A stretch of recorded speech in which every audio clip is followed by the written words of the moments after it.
Hammaga assalomu alaykum. Sizlar bilan va nihoyat keyingi 9-darsga ham yetib keldik, ketma-ketlik bo'yicha. Bugungi mavzuyimiz Chang'an Pyohyon, ya'ni ko'tarilish va tushganda ishlatilishi kerak bo'lgan ibora, so'zlarni ko'rib o'rganib chiqamiz. Nimalarni ishlatishimiz kerak, nimalarga e'tibor qaratishimiz kerak, shular haqida bo'ladi bugungi mavzuyimiz. Birinchisi ching, ya'ni ko'tarilish, oshish so'zi hisoblanadi.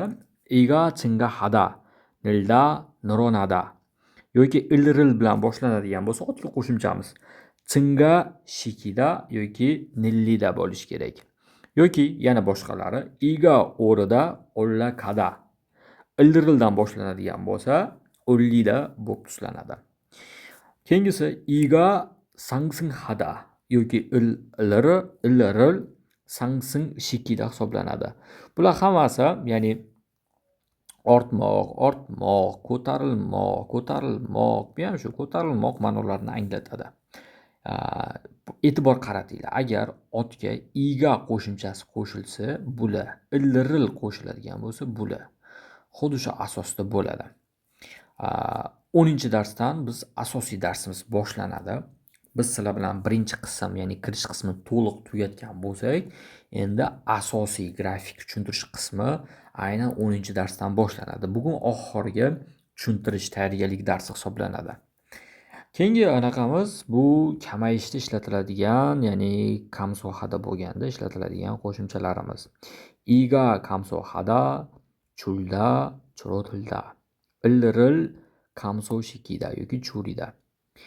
Iga nerida, trochida yoki ilril nerida yoki trotirida.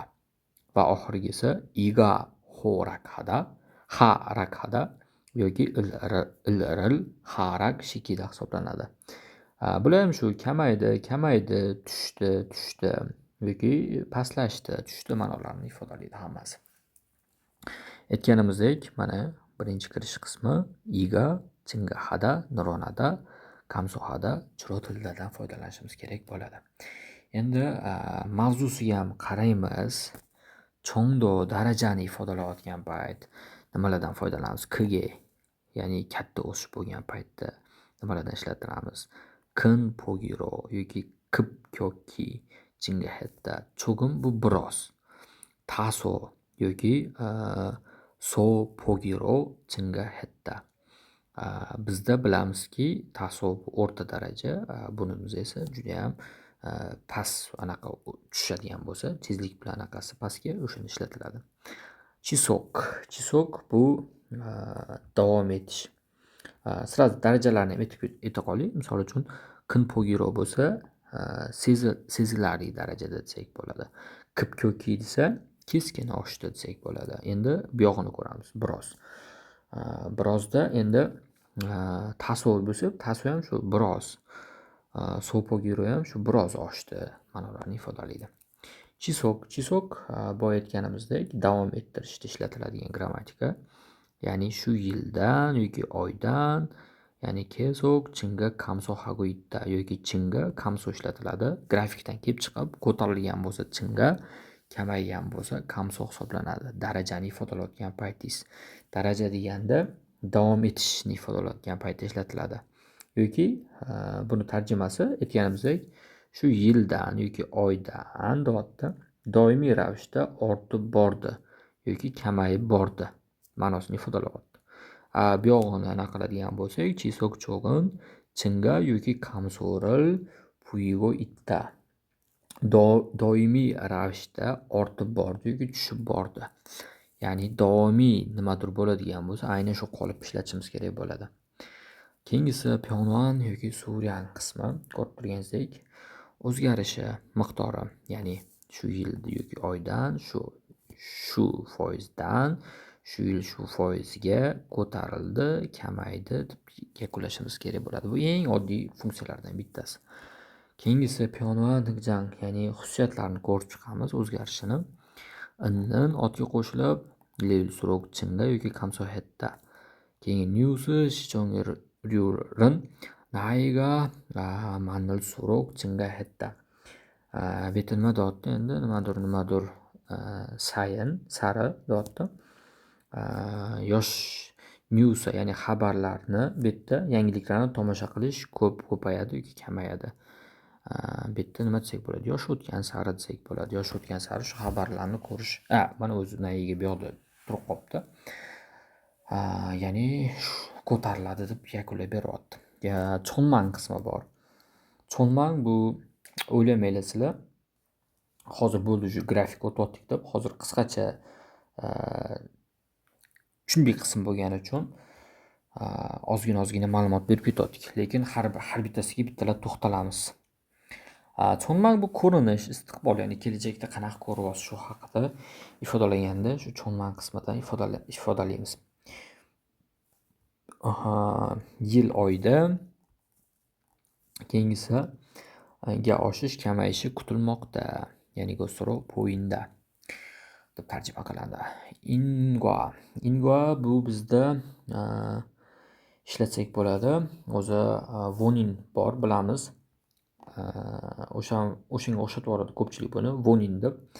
Bu ham shu o'sha sabab natijani ifodalab keladi. Ya'ni o'sha inhe o'zi grammatikadan ham bilsangiz bo'ladi. Ro ine grammatikasidan bular yonma keladi. Ya'ni xuddi shuni grammatik ifodasi hisoblanadi. Shundan ham bilsangiz bo'ladi. Ga tufayli, sababli, ga ortdi yoki kamayadigan bo'ldi deb tarjima qilinadi. Va oxirgisi yonghang qismi. Yonghang qismi bu bizda ta'sir hisoblanadi, ta'sir qilishi. Oxirgi bo'lim hisoblanadi. Ko'rayotgan bo'lsanglar, otga qo'shiladi. Chinga kamso qo'shimchasi va yo chotda yoki hajovatda qo'shilyapti. Va ko'rib turganimizdek, birinchisida shu bir kishilik uylar o'sishi, qulay oziq-ovqat sotish o'sishiga olib keldi deyapti. Ikkinchisida mevalar haqida gap. Meva sabzavotlarni iste'mol qilish tufayli kilogrammdan xalosh bo'lish olib keladi deyapti. Ya'ni ortiqcha vesdan deyapti. Ya'ni ta'siri haqida sanab beryapti. Ta'sirini biz oxirgi qismida tushuntirib berayotgan paytda ko'pincha ishlatamiz. Ya'ni 3-xulosa qismini tuzlayotganda aynan mana shu qismidan kelib chiqib biz yakunini, xulosasini yakunlab berishimiz mumkin bo'ladi. Hali to'xtalamiz. Bu kirish qismi, aytganimizdek chunbiy qismi hisoblanadi. Har bitta shablonlarni ochib chiqamiz va oxirgi qismini ko'radigan bo'lsak, birinchisida chizok davom etishda chinga kamso shikoyatda turibdi. Aytganimizdek, innin bo'lishi mumkin, illiril bo'lishi mumkin. O'shanda ishlatilishi ko'rsatilgan bu yerda. Bu yerda mana misolida ko'rsatilyapti. Chalimot tuyinin deb boshlab beryapti. Ya'ni noto'g'ri ovqatlanish odatlari kattalarga, ya'ni kattalar kasalligini ko'paytirmoqda deb mana kelib chiqyapti. Ikkinchisini, ya'ni ko'lgwa bizda natija hisoblanadi. Texnologiyalarning, ya'ni rivojlanishi mehnat unumdorligini oshiryapti degan ma'noda kelyapti. Bu yerda illiril bo'lgani uchun chinga shikotda bo'lyapti. Bu yerda ham mana ko'rayotganinglardek illiril bo'lgani uchun chinga shikigo itta bo'lyapti. O'sha illiril, innin kelsa nimalar kelishini bilib olishlik kerak. Chunki ayrimlar bir xil ishlatib ketadi. Bu qanaqa bo'ladi? Mana ga kelyapti, demak kehetta, ketuyotda, chinga shikotda, ya'ni illiril kelayotgani uchun bu yerda ham shikotda bo'lyapti. Agar siz bunaqa tuzadigan bo'lsangiz, bu xato bo'ladi. Ya'ni chinga hettani o'zini yoki kagu chinga he chotda desangiz yoki mana bu uslubda foydalanadigan bo'lsangiz, kaguga deb turib, kaguril bo'lsa to'g'ri bo'lardi. Kaguril chinga shikotda desangiz to'g'ri bo'ladi. Lekin aytganimizdek, bu xato, buni biz to'g'ri qism hisoblanadi. Ya'ni qisqa kirish qismini ko'rdik, nimalarga e'tibor qaratamiz, nimalarni o'rganamiz. Shu asosida keling, endi mana bu yerda yana bitta qism bor ekan. Chingam Pyohyonda, ya'ni ko'tarish tushishda ishlatiladigan shablonlar bor. Grafik bo'yicha ko'rayotgan bo'lsangiz, faqat ko'tarilishi, faqat tushishi, boshlanish, ya'ni boshlanish nuqtasi deyapti. Misollarda qanaqa bo'ladi? Xuddi shu asosida bo'ladi misolida. Ikkinchisi o'zgarish. O'zgarish qanaqa bo'ladi? Ko'tarilib tushish, tushib turib ko'tarilish. Buni qanday ifodalash mumkin ko'rayotgan bo'lsanglar? Ya'ni taga bilan ifodalash eng ko'p uchratadiganimiz. 3월 가지 증가하다가 감소하기 시작했다. eng ko'p foydalanadigan xuddi shu hisoblanadi. Yoki teskarisi naborot birinchisi kamsohada bo'lib turib, keyin chingahada bo'lgan. Keyingisi ko'rib turganimizda 3-chisida TJ qismi turibdi. Kontrast desak bo'ladi. Ya'ni o'zgarishsiz, ya'ni namja, yoja. Bu yerda ham mana o'zgarishsiz ketyapti bu yerda. Ya'ni ikkitani taqqoslaymiz.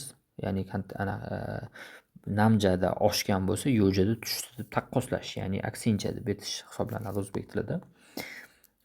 Cho'yda chinga chijom maksimal o'sish nuqtasi haqida gap ketadi bu yerda. Ya'ni eng maksimal qanchagacha borish nuqtasi. Ya'ni qoliplarda qanaqa bo'ladi ko'rinishi. Va maksimum tushish nuqtasi bu yerda ko'rayotgan bo'lsanglar. O'shani qoliplarda ko'rinishi ko'rsatilgan. Mana shu shablonlarni hammasini o'rganib, ochib chiqamiz endi bu yog'iga.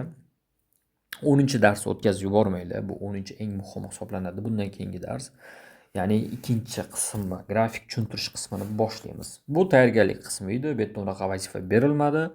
Birinchi oxirgi vazifamiz boshdagi asos kirish qismini o'tayotganda esingizda bo'lsa, vazifalar berilgandi yozishga.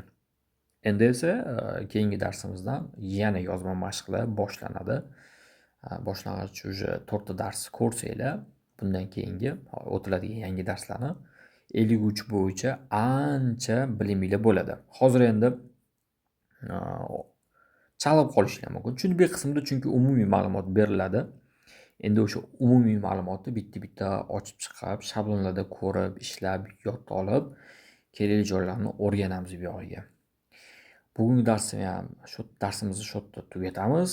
Keyingi darsda ko'rishguncha xayr salomat bo'linglar.